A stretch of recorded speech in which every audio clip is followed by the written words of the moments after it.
কবরের মধ্যে কিছু কিছু ব্যক্তির লাশ ফেরেশতারা খুঁজে পাবেন না। ফেরেশতারা কবরে আসবেন, আসার পরে দেখবেন যে কিছুক্ষণ আগে যে মাইয়াতকে দাফন করা হলো সে মাইয়াতের লাশ কবরের মধ্যে খুঁজে পাচ্ছেন না। আল্লাহ রাসূল সাল্লাল্লাহু আলাইহি সাল্লাম বলেন, বুখারীর বর্ণনায় আসছে যে মাইয়াতকে যখন দাফন করে আত্মীয় স্বজনরা চলে যায়, 40 কদম দূরে যাওয়ার পরেই তার কবরে ফেরেশতার আগমন হয়। দুইজন ফেরেশতা তার কবরে আসে। বুখারীর এক বর্ণনায় আসছে, আল্লাহ রাসূল সাল্লাল্লাহু আলাইহি সাল্লাম বলেন, আব্দু ইদা বুদিয়া ফি কবরিহি, যখন কোন বান্দাকে কবরের জগতে রাখা হয় তখন ওই বান্দাকে কবরে রেখে তার আত্মীয় স্বজন পাড়া প্রতিবেশীরা যখন চলে যায়, জুতার আওয়াজ এখনো শোনা যাচ্ছে কবর থেকে, তখনও ওই ফেরেশতারা তার কবরের মধ্যে উপস্থিত হয়ে যায়। ঠিক তখনই যখন কবরের মধ্যে ফেরেশতারা উপস্থিত হয়ে যায়, উপস্থিত হওয়ার পরে কিছু কিছু কবরে এসে দেখবেন যে কবরের মধ্যে লাশ খুঁজে পাওয়া যাচ্ছে না। ফেরেশতারা ডাক দিয়ে বলবেন, কি ব্যাপার? কিছুক্ষণ আগে একজন ব্যক্তির লাশ রাখা হলো, লাশটা গেল কোথায়? তারা তাকিয়ে দেখে যে বিশাল আকৃতির একটা পাখি কবরের মধ্যে শুয়ে আছে বা দাঁড়িয়ে আছে বা বসে আছে।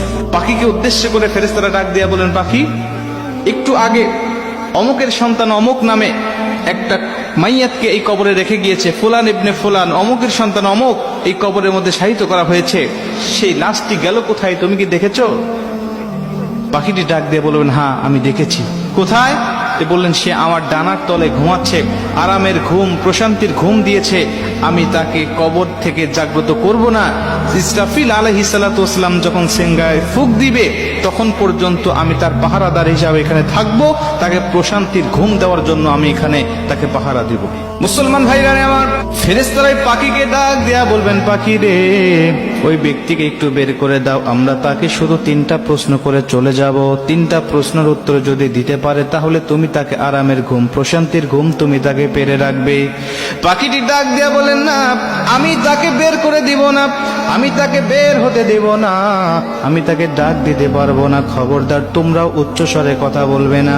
বান্দা বড় ক্লান্ত শ্রান্ত শরীর নিয়ে, দেহ নিয়ে দুনিয়াতে আল্লাহর ইবাদত বন্দেগী করে এসেছে, আমি তাকে প্রশান্তির ঘুম পাড়িয়েছি, এই ঘুম থেকে আমি তাকে জাগনা করতে পারবো না। জোরে কোন সুবহানাল্লাহ। আমি তাকে জাগনা করতে পারবো না ঘুম থেকে। ফেরেশতারা ডাক দিয়া বলবেন, তোমাকে জাগনা করতেই হবে, কারণ আমি তাকে 3টা প্রশ্ন করব, তাকে রব সম্বন্ধে, দিন সম্বন্ধে আর নবী সম্বন্ধে তার কেমন ধারণা আছে, আমি তার কাছ থেকে এই জবাবদিহিটা নিতে চাই।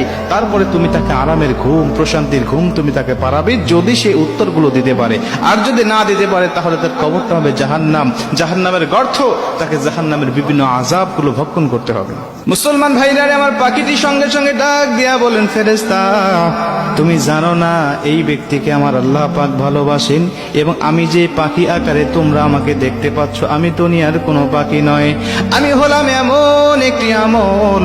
দুনিয়ার জমিনে বান্দা যত কোরআন তেলাওয়াত করেছে, দুনিয়ার জমিনে নামাজের মধ্যে বান্দা কোরআন তেলাওয়াত করেছে, দুনিয়ার জমিনে বান্দা আল্লাহর জিকির করেছে, দুনিয়ার জমিনে তাহাজ্জুদে আমাকে তেলাওয়াত করেছে, দুনিয়ার জমিনে বান্দা সর্বসময় আমার তেলাওয়াত করেছে, ঈশার নামাজের পরে বান্দা আমার সূরা মুলুক তেলাওয়াত করেছে, ফজরের নামাজের পরে বান্দা আমার সূরা ইয়াসিন তেলাওয়াত করেছে, মাগরিবের নামাজের পরে আমার সূরা ওয়াকিয়া তেলাওয়াত করেছে। বিভিন্ন সময় সে আমাকে নিয়ে পড়েছিল, আমি কোরআন দিয়ে পারিবারিক জীবন, সামাজিক জীবন, রাষ্ট্রীয় জীবন সে পরিচালনা করেছে। এজন্য আমি কোরআন তাকে আজকে এই কঠিন মুসিবতে একা রেখে যাব না। আমি এসেছি তাকে পাহারা দেওয়ার জন্য, কবরে, মিজানে, হাসরে ফুলসিরাত পার করাইয়া বান্দাকে জান্নাত দেওয়ার আগ পর্যন্ত আমি তার পিছন থেকে সরব না।